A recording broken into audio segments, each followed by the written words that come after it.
Hey guys, so today I'm dropping my first ever interview slash podcast. I'm starting a series of basically interviews where I interview entrepreneurs in both e-commerce and other fields of the world.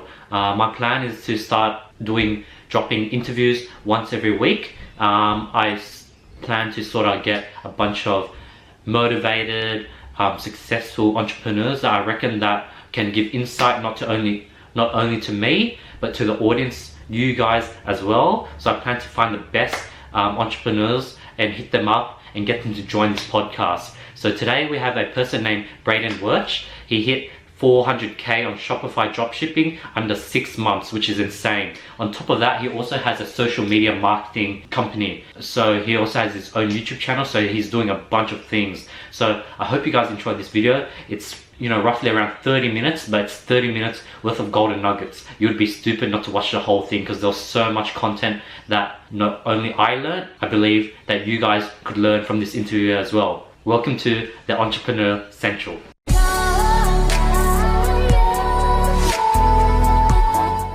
Hey guys, so today I'll be interviewing Braden Wuerch. Is that how you pronounce it? Braden Wuerch, yep, close. Alright, cool. Braden Wuerch. He's also another YouTuber. He's into dropshipping. I'm going to ask him a few questions, some common questions that a lot of people ask. Hopefully he has a different point of view and perspective. So it's good for you guys to see, my perspective and his perspective and sort of give you guys a rough idea on common issues you have with dropshipping. So quickly tell everyone a bit about yourself. Hey guys, so I'm Braden. I got into e-commerce a little over 2 years ago. I was a firefighter and a paramedic, and I was looking to supplement my income. And so I actually started with affiliate marketing and created my own blog. I quickly learned that I could make money with affiliate marketing, but it was going to take quite a while. And around this time, I went to Thailand and met a bunch of guys in the e-com space that were killing it. And a lot of them were doing Amazon FBA. So I jumped on Amazon FBA, bought about $2,000 worth of inventory, had it shipped to Amazon, and I made my money back and made a little bit of a profit, but it wasn't anything great. But about this time, I decided to put my Amazon product on a Shopify store. So I started experimenting with drop shipping. And pretty early on, I started getting sales with other products, drop shipping. And so I knew there was something there. And so I took a couple $1,000s worth of courses. And I'd say they got me about 50% to where I needed to be. And then the other 50% was a lot of trial and error. Figured out what worked for me. We were bleeding a lot of money. As I said, I was with the fire department. My wife is a nurse. And we were spending a lot of money on ad spend trying to figure it out. And we came to a make or break situation where we were within 3 days of having to quit because we weren't going to be able to pay our bills. And right about that time, it seemed like everything clicked and figured it out, and then scaled that store pretty immediately. And then I created 2 other stores to see if the strategy could be recreated, and it worked for other niches and other stores as well. And so then, it's just been scaling up from there. Been a full-time e-commerce for probably about 8 months, eight or 9 months now. Been working from home and loving it. Yeah, so that sounds really similar to what I went through. So basically, just before the next year uni started, I set my goal of netting $500 a day. So I think I was like 2 months during my uni break. So I just went all out during that 2 months just to hit that goal. And then that sort of pushed me to hit that goal because I had a time limit, and that sort of was like a make it or break it because I didn't want to start another year of uni. So that is exactly what I did to hit my goal. What about your struggles and like the reality of things? Because currently a lot of YouTubers are talking about how to make, hit $1,000 in 7 days. So what's the reality of dropshipping? Yeah, so I'm actually releasing a video talking about some of this today, but I'm seeing somewhat of a negative trend with YouTubers talking about drop shipping, one, they're not putting out realistic goals, and two, a lot of them aren't thinking big enough. So one thing I'm saying is a lot of people, they essentially have, maybe 3,000 a month, and great. I mean, that's way better than making nothing, but they're never scaling past that. They're staying at that, and then they're teaching the principles essentially, which is one, getting people to that point, but then keeping them there. And I'm seeing a lot of bad information out there on where to start. So I'm saying, I've seen it for years now where people are saying you got to get into the dog niche and do dog jewelry, choose your breed because you've got a passionate audience, which is true. You do want a passionate audience, but you have no room to scale. So the thing I like to teach is you want to have something that has global demand. The power of drop shipping is that we can advertise to the world. We're not limited to, one country or just active Amazon users. We've got, the global audience at our disposal. So you want something with pretty high global demand. Yeah, okay. Yeah, that makes sense. Yeah. As far as struggles, it was definitely finding out the right strategy for ads. So pretty early on, I knew that if I wanted to create a successful e-commerce brand, I needed to come at it with a brand approach. And this is one thing I'm seeing a lot of people do is they rush their store and they're thinking about how can I get to marketing the products right away rather than building the foundation with building a very professional store. So, but for me, the struggle was finding the strategy for ads. And that took a bit of time and a lot of money. Yeah, there's so many stores and gurus out there just teaching you how to get that front end money. Like that's literally 20% of your business. Everything's on the back end. Like you want to get the back end again. Massive. Yeah. It's massive. Yeah. Yeah. So what's your biggest mindset tip for succeeding in Shopify? Okay. So the biggest tip overall I've got is create a brand. You really want to come at this that you actually have, and this is why, free plus shipping works. Yeah. But it's not, you're not coming out with the brand approach. I mean, there's not really big retail brands that are doing free plus shipping. It's just not, you're not going to be able to sell your store, at least not for a good amount of money. And for good long-term success and numbers that you can really scale into 6 figures a month, you need that brand appeal. Now, as far as mindset, I've got two things. One, you're going to have setbacks, period. It's going to happen. You need to know how to deal with stress and how to break through those. And two, one thing I talk about all the time is the grind. You've got to be willing to put in the grind, put in the hours, put in the work for not only the direct work for your store and your business, but for educating yourself on different business aspects and all that. So one thing I've been seeing a lot of people doing is they're coming at it from a get-rich-quick scheme rather than building an actual business. Yeah. And so you definitely want to come out with a business approach. Yeah, and adding on top on what you said about the free plus shipping on how it's not good for a brand, on top of that, you're collecting an email list of people who are just into free stuff, right, and it's not a solid quality email list. So that is another bad thing about free plus shipping. Yep, exactly. And a lot of people, like you said earlier with the back end, a lot of people they're not focusing on back end at all when the back end is so amazing. I mean, one email campaign can be, weeks worth of front end sales. Yeah, you're right. Like, I think the stats is that a existing customer is like 10 times easier to get them to purchase compared to cold traffic. Right. Yeah, so on my YouTube channel, I see a trend of a bunch of people struggling with product research. So what's your biggest strategy / tip for that? So obviously, when going through AliExpress, I sort by order count.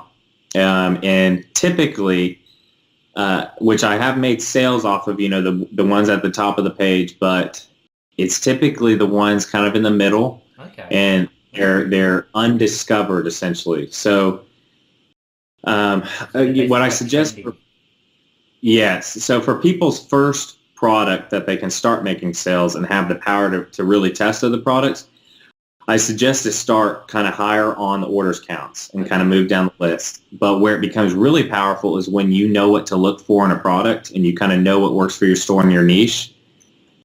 Then you can go, through products that have very low orders counts and are undiscovered.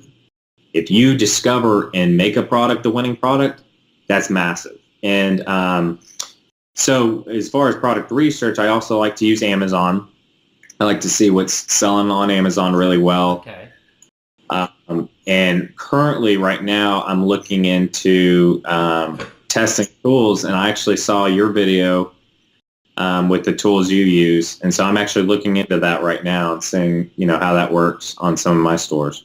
Yeah. So I tested spy tools and they work really great. Mm-hmm. My current motto is get a piece of the pie rather than creating the pie yourself.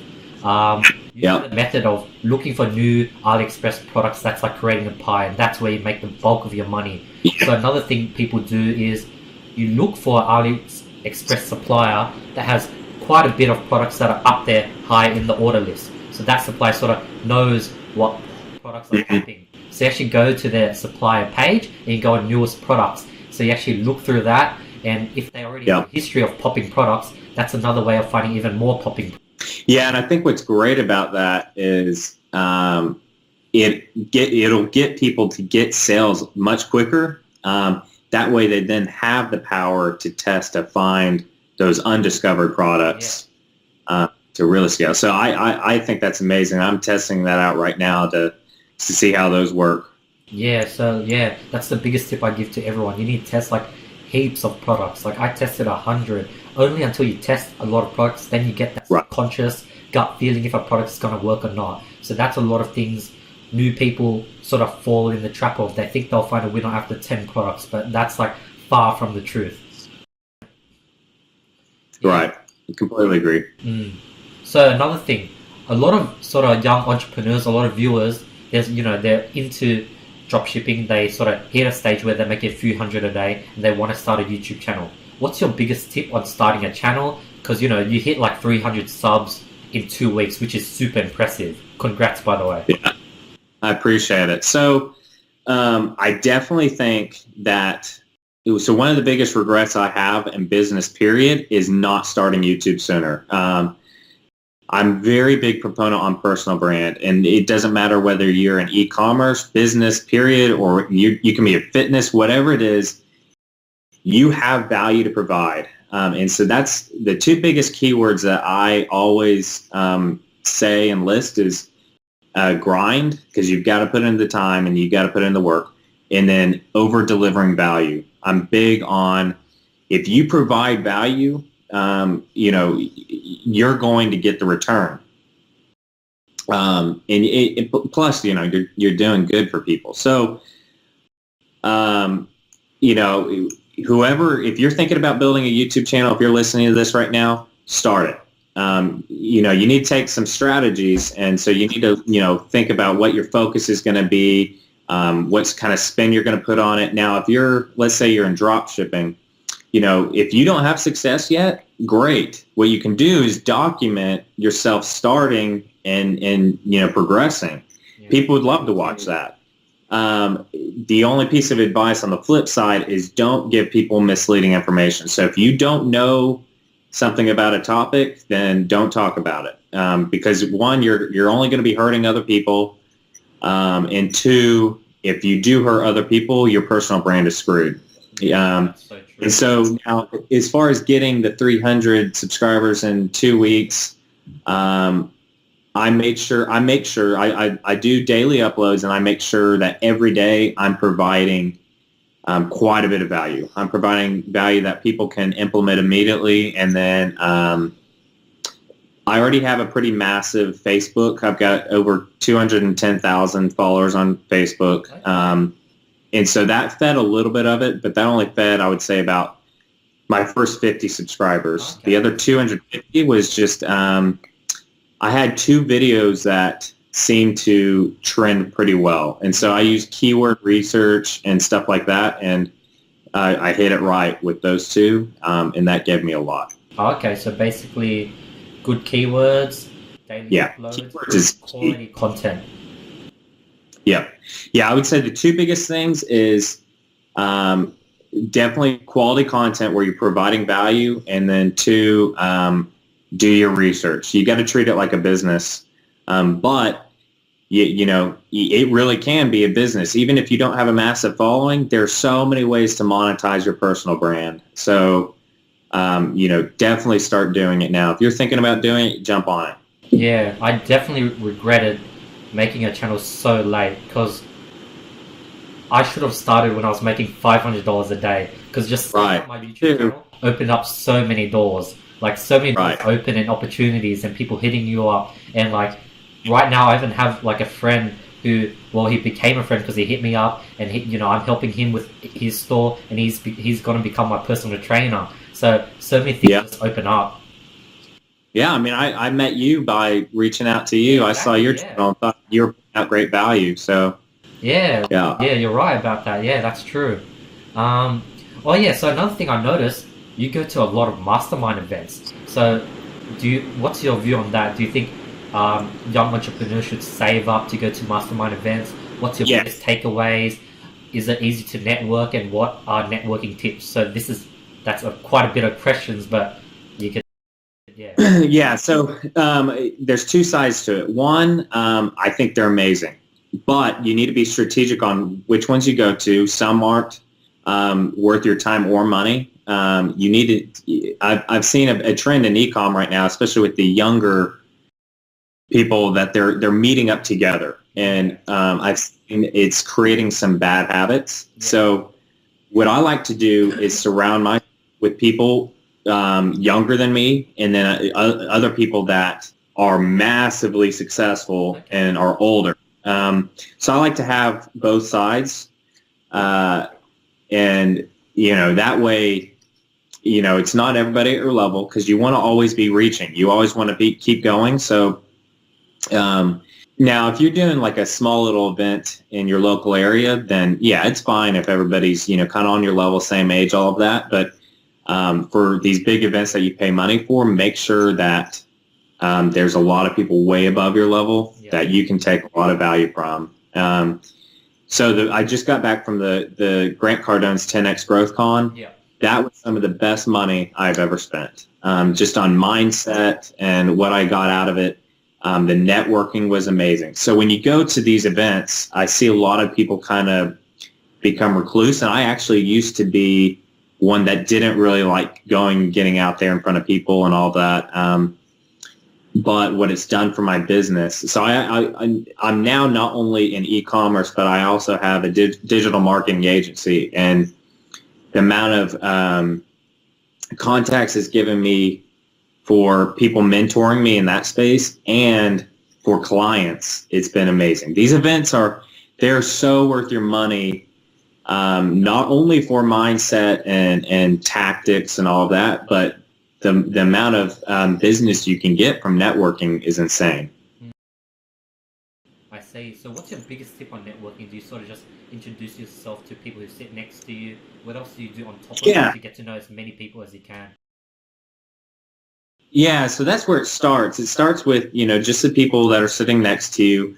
But one thing I did, so I'll use the 10X, for example, is in between speakers, I would go up into the hallway, and I would literally just start, if I saw someone talking to a few other people, I'd work my way in there, meet them, see who they were, find out what they do. The thing about, a big event like that, and this is kind of where it's got a flip side, is that it's got every industry. So a lot of the people you might go out and try to meet might not have anything to do with what you're doing. I mean, it's still cool to listen to everybody's story, but you want to be able to be, very strategic with your time. Okay. So if you are in one of these big events that has every industry, there's a lot of times local like Facebook groups and stuff that'll start up for meeting with people in your industry. Okay. And if there isn't, why don't you start one? One thing that I like to do when I go to these places is I'll put it out on my Facebook or Instagram, now YouTube. I'll tell people that, hey, I'm going to be here. If you are in this space or if you follow me or whatever, let's go ahead and meet up, and we'll have a group meeting. And that's a great way to do it. But there's a lot of times for these big events, there are Facebook groups that actually get started for certain industries. So you just kind of need to look for those. But that's a great way to meet a lot of people in your industry. Those were pretty good tips. And with like tickets, do you think the starting ticket is enough? Is there any point of going to like the VIP? Yeah, so I got the floor seats. So they're a little bit more expensive. But if you can afford it, great. And if you want to sit on the floor, great. If not, you can get just as much value being up in the crowd. It all depends kind of what you want. I actually got a package deal that Grant Cardone was promoting, that you get your room in the Mandalay Bay and then you get the floor seats. So for me, it was actually a pretty good deal. Yeah. Now at his event, I think you would get just as much value sitting up in the crowd. So it's all what you want. But one thing I subscribe to, and this is something Ed Milet teaches, is you continually want to be surrounding yourself with who you eventually want to be. So what he would do is every 3 months, if he hit a target number that he wanted to hit, he would go to that country club or go stay a night in the Ritz-Carlton with his wife and try to surround himself with wealthier people than him. This is when he was starting out. And so I've actually started doing that. And it's very powerful for your mindset. It continually keeps you very motivated. But it's making your mind used to being in that world, which is powerful. So, if you can get the floor seats, get the floor seats. Something like that is a business write-off, so you can write it off. I don't know the tax situation in Australia, but in the United States, you can write that off for your business. And yeah, we can do the exact same thing. And you're right, going for those high expensive seats, you'll be surrounded by people who could have afforded those tickets, and if they can afford it, they'll be in a much better situation. They're sort of at that level where they can afford it. Hence, you'll be surrounding yourself with higher people that are around your level. If you're on the upper seats, you'll be surrounded by people who are just beginners, and likewise. Right. Okay, so another thing that I saw on your Instagram is that you love traveling. So I was like a big fan of 4-hour work week. I like to travel. Yep. I sort of go to like my local snowy mountains. I'm going to Thailand soon, and I just love how it sort of clears your mind. You take that 2 weeks off, and then you just keen to grind when you come back. What's your view on traveling? So I've got two sides. I guess I've got two sides to everything. But so absolutely love traveling, and I think it's needed, especially in today's world where a lot of people don't travel. You need to see the world and see other perspectives, and it is amazing. Just like what you said, it does clear the mind and everything. There's two sides. You need to be able to put in the time. So I've seen a trend that a lot of people get into e-commerce, so essentially they don't have to work and can travel. And if that's your motivation, great. If you're trying to build a business and try to become successful, then there's a balance. So I actually travel a lot, but I also work a lot while I'm traveling now. I think if I had traveling is what got me into e-commerce. I wanted to be able to work from my computer and travel the world, and so I definitely think it's amazing, especially if you can still work and grind from wherever you're at. So the places I love, I love Thailand. I've gone there a couple times now. My wife and I absolutely love it. Have you gone yet? I'm going in the end of March, so I'm going there for like a mastermind. So what I sort of plan to do in the future, I would sort of combine the location I'm going to with either mastermind, a seminar, something to do. So I sort of kill two birds with one stone. Yeah, Thailand. One thing I didn't know until I went is it's an e-com hub. I mean, there's there's a lot of e-commerce that live in Thailand permanently, and so it's great for connecting with people. But you will love Thailand. Thailand's one of my favorite spots. I'm getting ready to go this next month to the UK and possibly Germany and France. So, excited about that. I try to do a local trip that I make centered around business every month. Whether that's a conference or meeting up with people in other cities. But then I would say 3 months, I try to go international. Yeah, I think Ty Lopez recommends going to like a mastermind or event once every 3 months just to meet people and open new doors. So that's like a really big thing. Yeah, so I think right now with all the viewers, you sort of want to get to a stage where you're making, 500, 600, 700 a day. Save up your profits, don't spend it on stuff, and sort of start investing in yourself. I think that's a big mistake that a lot of young entrepreneurs miss out. They don't reinvest the profits into themselves. Right. Big thing I see that is not really happening enough. Yeah, I completely agree with that. Completely agree. Okay, so do you have any long-term goals, Brandon? Like, do you have anything upcoming? Can you review anything? What's sort of your current goals and plans? Yes, I've got, right now I've got 3 stores. I've got a store that I use only for testing. I've got a store that does okay numbers, is profitable, it does okay numbers, and then I've got a store which is my heavy hitter. Okay. So want to keep that scaling up, and that consistently does 6 figures a month, but I want to keep it going up and keep building the brand. I want to build up my personal brand and keep it growing like it is, but long term, my marketing firm, Wuerch Marketing, is starting to really grow and expand here in Atlanta, Georgia. And so 10 years from now, that's what I really want to be my, my heavy hitter, my, kind of legacy. I want to, long term, I want to build a legacy. So that's definitely what I think is going to do it. And there's 2 sides.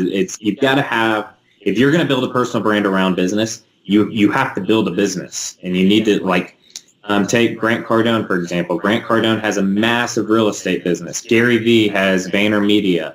You need to be able to build a business, and at the same time be building up your personal brand. They work together.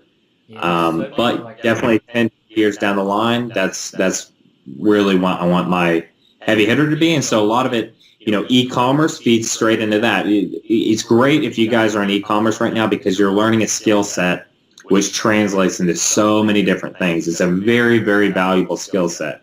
So definitely, get into the game and, start figuring things out, learn business, keep reinvesting in yourself, find mentors, and then over time you'll focus on what you're good at, what you really enjoy, and how you can scale that. So currently you're juggling a lot of things. What's your biggest automation tips? You got 3 stores, you have social media marketing, you got your YouTube channel. How are you juggling all these things? Yeah, so my stores are pretty much outsourced. So I do about an hour worth of work on them per day.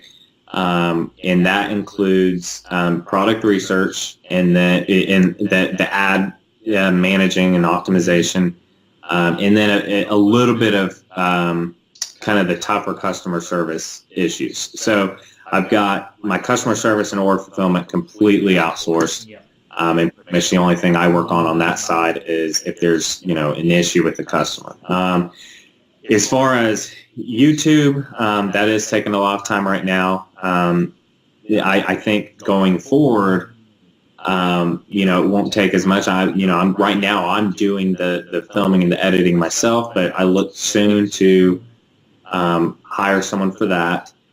My marketing firm, I've got a team of 4 guys, and they're highly, highly, highly motivated.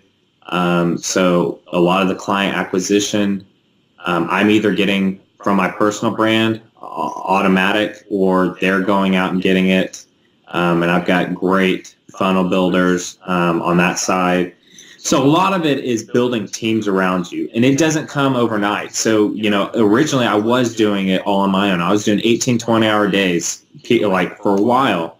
And And that's not, you don't have to do that. I just wanted to, I know how to scale and wanted to do that. So, but then, you can start building a team and it'll take a load off you in a certain area. And then you focus, now that free time in another area. So you can do it to where it just frees up your time. And I know guys that do that, and that's great for them. But what I would do is when I get the team built out, then I've got that at the time that I can put to another thing. And then I build out someone there, and I've got more time for another thing. So it's just continually building out a team. And I think this is where people struggle, is they're willing to, or they're not willing to give up some of their profits or let go of some of the control. And that's what's needed to really expand and scale, is you need to, really learn the craft, do things on your own in the beginning, but as soon as you can, start building out a team. Yeah, that's so true. Because currently what I do is, when I see a trend of something that I do repeatedly every day, then I just think of ways to outsource it. So that's sort of the main goal, taking things off. So with the YouTube videos, I was initially doing everything on my own for the first 2 weeks, getting to know it inside out. And now I sort of outsource it to someone from, I think, somewhere in Europe, in Norway or somewhere. So he does videos. And since the fact that I did it for 2 whole weeks, I was able to look at things that I wanted him to change. If you just outsource it straight off the bat, when the guy edits it, you wouldn't have any suggestions or any ideas to, you wouldn't have any things you want to cut out. You wouldn't know what to do because you haven't done the heavy lifting yourself. So that's my biggest tip for people. You want to know what you're outsourcing inside out before you outsource it. Right. Yep, exactly. Completely agree. All right, so I'm going to give you some rapid fire questions. Some things that probably the viewers would be interested in. So what's your favorite book? From Good to Great. From Good to Great. Okay. What's the next car you're looking to cop/buy? All right. I'm between a few. I don't know if it'll be a Lamborghini Huracan or McLaren. Yeah, so many dropshippers get Huracan. It's so common. I know. Yeah. That's honestly why I don't want to do it, is because frankly, what I want, a dream car of mine, even though it's not the flashy sports car, which a lot of e-commerce get, is I want a Rolls-Royce Wraith. That's like the end goal. Yeah. But right now, I don't know. Yeah. Right now, that's not my focus. I want to get to the point that my wife and I can move into a home that we really want. I want to get her a nice car, all of that. So I'm very happy with my Audi R8 right now. Good tips. Dropified or Oberlo? Oberlo, but I think both are great if you know how to use them. Do you wait 3 days or 1 day to test and kill products? So do you put a high 1 day budget or split it between 3? Yeah. Typically 3. So what I do day 1 is I'll run a $5 PPE ad, and it'll give your pixel a little bit of data, but I use it for social proof. And then days 2 and 3, I'll run the ad set at $10 a day. And if at $20 it has no sales, I'll kill it. If there's 1 or 2 sales but still not profitable, I'll let run for a third day. And if it's still not profitable, I kill it. Yeah, that's an awesome strategy. Last question. What's a golden nugget that you haven't reviewed on your channel that can really help new drop shipping newbies? Ooh, that's tough. All right. So first one, I'll say something that I have revealed on my channel, but I preach a lot, is test other countries. A lot of people focus on the big 5, US, Canada, UK, Australia, New Zealand. Focus on other countries. It's very cheap to run ads in other countries. Yeah, that's amazing tip. So many people don't talk about it. The cost per click goes from $1 down to 20 cents testing other countries. Yeah, learn how to do manual bidding. Once you find a winning product, learn how to do manual bidding, because instead of having to scale slowly, you can scale it overnight. And then obviously learn the back end. So learn how to do email marketing, learn retargeting, all of that. That's very, very powerful. Okay. But biggest upfront tip is definitely the countries where you test. Yeah, it's very cheap. That's in other countries. That's a really good golden nugget. So tell everyone on my channel where they could sort of check you out, your Instagram, your YouTube channel. Just plug everything. All right, guys. So you can definitely find me out here on YouTube. My name's Braden Wuerch. My Instagram is Braden Wuerch, and then on Facebook, it's Braden Wuerch Official. And I'd love to connect with you guys. I try to answer pretty much every post or message I get. Might take me a minute to get to, but I will answer your questions. I'd love to help you guys out. I hope you guys liked that podcast. It was quite a long one. It was a pretty solid one, but don't get me wrong, that was like 40 minutes of solid golden nuggets. So I hope you guys enjoy that. Don't forget to subscribe. If you have any other YouTubers that you look up to, hit them up. Put their names below and I'll hit them up and see if they're willing to come on the channel and do a quick Skype interview. Don't forget to subscribe, like the video, and yeah, so I'll see you guys tomorrow. Peace.